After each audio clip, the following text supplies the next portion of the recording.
में भक्त अपने भगवान को देखते हैं। कुछ ऐसे ही भक्तों से आज आपको मिलवाएंगे जिन्होंने अपनी कलाकृति से भगवान जगन्नाथ को याद किया है। किसी ने माचिस की तीलियों से रथ बना दिए हैं तो किसी ने खाने पीने की चीजों पर भी भगवान जगन्नाथ का चित्र उतार दिया।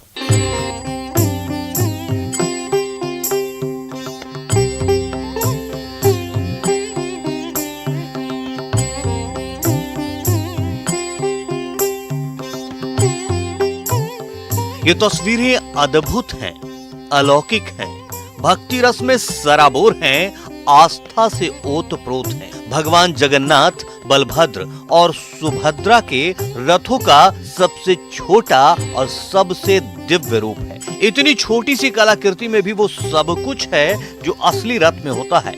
विश्व प्रसिद्ध जगन्नाथ रथ यात्रा के दौरान भी 3 रथ निकलते हैं, हूबहू ऐसे ही। एक रथ पर भगवान जगन्नाथ विराजमान होते हैं, जबकि दूसरे रथ पर उनके भाई बलभद्र और तीसरे रथ पर बहन सुभद्रा। इस अद्भुत कलाकृति में भी वो तीनों ही रथ हैं।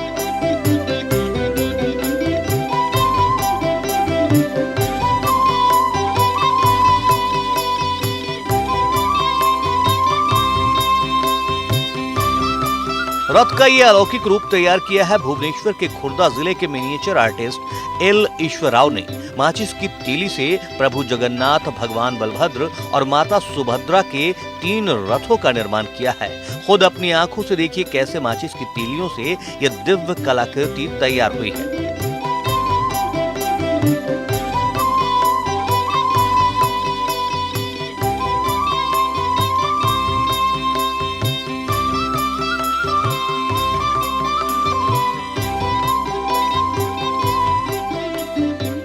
रथ में कुल 435 माचिस की तीली का इस्तेमाल किया गया है।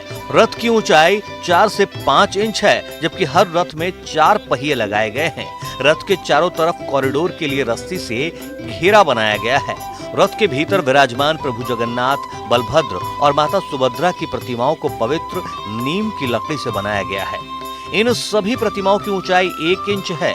सभी रथों के सामने एक छोटी सी रस्सी बांधी गई है, जिससे ये पूर्ण तौर पर वास्तविक रथ नजर आए। इसे तैयार करने में 9 दिनों का वक्त लगा है। रथ यात्रा के पावन अवसर पर मैंने 435 माचिस की तीलियों का इस्तेमाल करके 3 रथ बनाए हैं। तीनों रथों की ऊंचाई महज 4.5 इंच है। मैंने नीम की लकड़ी का इस्तेमाल करके भगवान जगन्नाथ, बलभद्र और माता सुभद्रा की सूक्ष्म मूर्तियां बनाई हैं। मूर्तियों की ऊंचाई महज 1 इंच है। मुझे इसे तैयार करने में 9 दिन लग गए। मैं भगवान से प्रार्थना करता हूँ कि वो महामारी से सबकी रक्षा करे। शक्ति दो बोली आशा करूँ। अब जरा इन पेंटिंग्स पर नजर डालिए। हर रूप में यहाँ जगन्नाथ ही जगन्नाथ हैं। दाल, पिस्ता बादाम, राजमा, सोयाबीन, फूल पत्ती, अनार, केला, नारियल, सिक्का, माचिस की डिब्बी, प्लास्टिक चम्मच, घड़ी, गुब्बारा, कागज का प्लेट। कुछ भी तो नहीं बचा है जिसमें जगन्नाथ के रूप का दर्शन न हो रहा हो।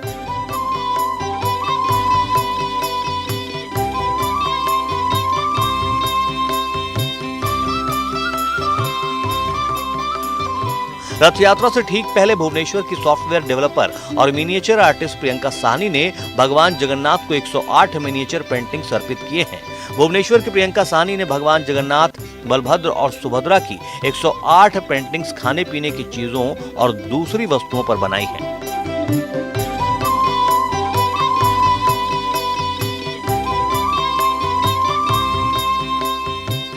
प्रियंका बेंगलुरु की एक निजी कंपनी में सॉफ्टवेयर डेवलपर के तौर पर काम करती हैं। कोरोना महामारी के चलते अपनी मां के साथ भुवनेश्वर में ही रहकर वर्क फ्रॉम होम कर रही हैं। अलग अलग वस्तुओं पर बनाई कलाकृतियों के लिए प्रियंका हर रोज तकरीबन 10 से 12 घंटा का वक्त निकालती हैं। प्रियंका अपनी कला के माध्यम से ओडिशा की सभ्यता को देश विदेश तक पहुंचाना चाहती हैं।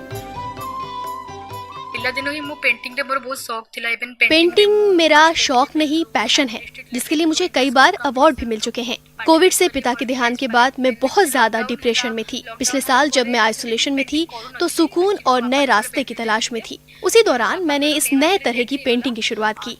किसी ने मुझे सुझाव भी दिया कि इससे मन को सुकून मिलेगा। इसके साथ साथ मैंने भगवान जगन्नाथ की कलाकृतियाँ बनाना शुरू की। इसने सचमुच में मेरे जीवन से उदासी को दूर कर दिया। डिप्रेशन एंड स्ट्रेस सब पड़ाए सेति का मु एका एका बसी के ना मंडल पेंटिंग बसी के धीरे-धीरे बसी कर। भाव से भक्ति होती है और भगवान तो कण कण में बसते हैं। जिसे जिस रूप में नजर आए उसने ऐसे ही पूज लिया। तो फिर आप भी भगवान को ध्यान कीजिए, अपने मन मंदिर में पाएंगे और आप भी आस्था से भाव विभोर हो जाएंगे। भुवनेश्वर से निरुपमा बेहरा के साथ ब्यूरो रिपोर्ट, न्यूज़ 18।